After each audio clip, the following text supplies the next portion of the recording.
दिनांक 28 जुलाई 2024 रविवार को मुरादाबाद में कंपनी बाग स्थित स्वतंत्रता संग्राम सेनानी भवन में नव कायम शुदा तंजीम कारवाने इत्तेहाद की जानिब से एक महत्वपूर्ण प्रेस कॉन्फ्रेंस आयोजित की गई। प्रेस कॉन्फ्रेंस को संबोधित करते हुए कारवाने इत्तेहाद के राष्ट्रीय संयोजक ज़ीशान हैदर मलिक ने कहा कि अनुच्छेद 341 पर धार्मिक प्रतिबंध लगाने के विरोध में दिल्ली के जंतर मंतर पर 10 अगस्त 2024 को एक दिवसीय धरना प्रदर्शन किया जाएगा। श्री मलिक ने आगे कहा कि 10 अगस्त 1950 को देश के पहले प्रधानमंत्री पंडित जवाहरलाल नेहरू ने देश के प्रथम राष्ट्रपति राजेंद्र प्रसाद के द्वारा एक आदेश पारित कराकर देश के अनुसूचित मुसलमानों को आरक्षण के लाभ से वंचित कर दिया। इसके बाद 28 जुलाई 1959 को पंडित नेहरू ने एक और शर्त रखी कि जो मुसलमान कभी हिंदू थे वो दोबारा हिंदू बन जाते हैं तो उन्हें आरक्षण का लाभ मिलेगा, अन्यथा नहीं मिलेगा। उन्होंने आगे कहा कि संविधान का अनुच्छेद 14, 15, 16 और 25 समानता की बात करता है। अनुच्छेद 341 पर धार्मिक प्रतिबंध हमारे मौलिक अधिकारों का हनन है। यदि 1950 में कांग्रेस 341 पर धार्मिक प्रतिबंध न लगाती तो मुस्लिम समाज शैक्षिक व आर्थिक रूप से इतना पिछड़ा न होता। आज़ादी के बाद से ही देश की सरकारी नौकरियों में मुस्लिम समाज की भागीदारी कम होती चली गई।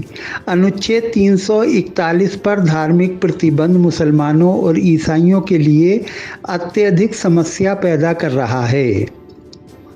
अनुच्छेद 341 पर धार्मिक प्रतिबंध लगाने से मुस्लिम अनुसूचित जाति जैसे अंसारी, धोबी, हलालखोर, तेली, लोहार आदि तथा अन्य मुस्लिम अनुसूचित जातियों का आरक्षण समाप्त हो गया।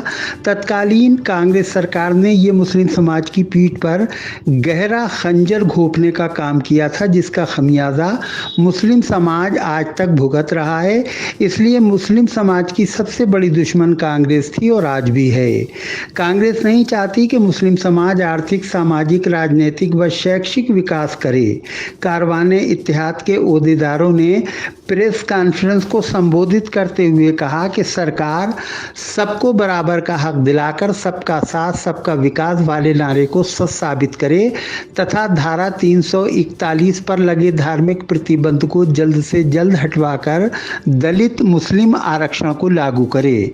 धर्म के आधार पर 10 अगस्त 1950 से निरंतर हो रहे अन्याय को समाप्त करते हुए उनके साथ संवैधानिक न्याय किया जाए, क्योंकि संविधान की प्रस्तावना में प्रत्येक नागरिक को सामाजिक, आर्थिक व राजनीतिक न्याय की वकालत की गई है।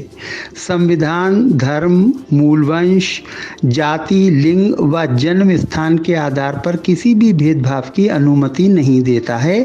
इसलिए अनुच्छेद 341 पर से धार्मिक प्रतिबंध हटाने को लेकर दिल्ली में जंतर मंतर पर एक दिवसीय धरना प्रदर्शन किया जाएगा। देश के कई संगठन व राजनीतिक दल इसमें शामिल होंगे। इस लड़ाई को आंदोलन की शक्ल में लड़ा जाएगा। देश भर के सामाजिक कार्यकर्ताओं व बुद्धिजीवियों से 10 अगस्त को दिल्ली में जंतर मंतर पर चलने का आह्वान किया गया। प्रेस कॉन्फ्रेंस को ऑल इंडिया मुस्लिम मजलिस के राष्ट्रीय अध्यक्ष एडवोकेट वसी अहमद, युवा जन क्रांति पार्टी के राष्ट्रीय अध्यक्ष नसीर इदरीसी, नेशनल अमन पार्टी के राष्ट्रीय अध्यक्ष डॉक्टर अनवर सलीम, सर्व मानव कल्याण ट्रस्ट के अध्यक्ष डॉक्टर इकरार भारतीय, सामाजिक कार्यकर्ता साहिल शमसी, नागरिक जन कल्याण समिति के अध्यक्ष फिरोज खान, रहबर लाइफ फाउंडेशन के अध्यक्ष Amjad Saifi, super educational society के डायरेक्टर यूसुफ सैफी, सामाजिक कार्यकर्ता निजामुद्दीन सैफी, सैयद तारिक अनवर, आमिर आरिश आदि ने भी संबोधित किया।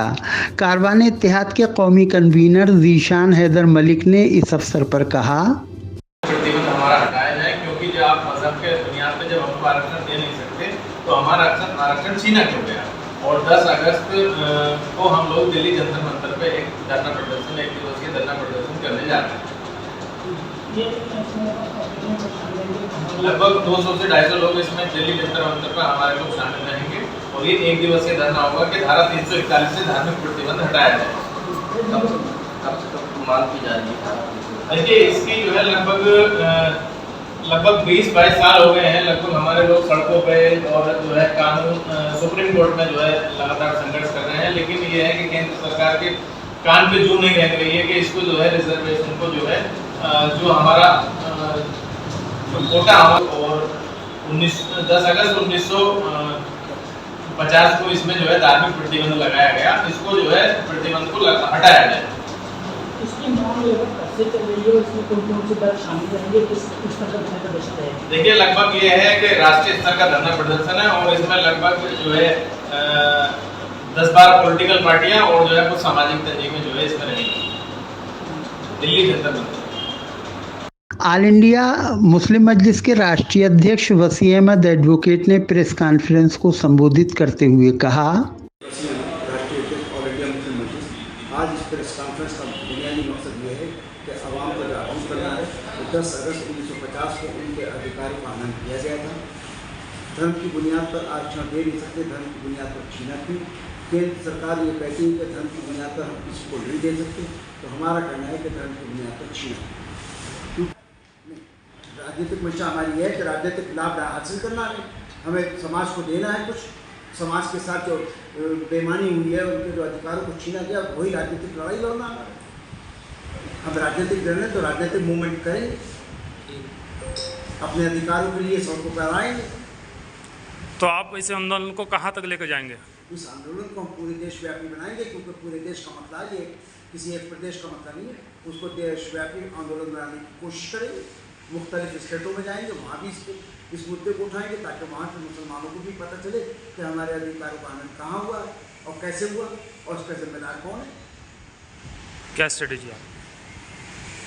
नेक्स्ट स्ट्रेटेजी होगी कि इस धरने के बाद हम लोग जो है स्टेट वाइज मूवमेंट को खड़ा करेंगे ताकि वहाँ के आम आदमी को भी पता चले कि हमारे अधिकार कब और कैसे छीने गए और इसका कौन कौन जिम्मेदार है।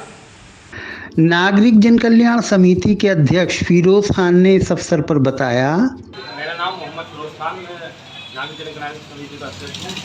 जैसे कि आज हमने ये प्रेस कॉन्फ्रेंस की, इसका मुख्य उद्देश्य हमारा ये है कि धारा 341 को लेकर जो धार्मिक पाबंदी हमारे मुसलमानों के और ईसाइयों के ऊपर जो आरक्षण है लगाई गई है, उसके विरोध में हमने ये प्रेस कॉन्फ्रेंस की है।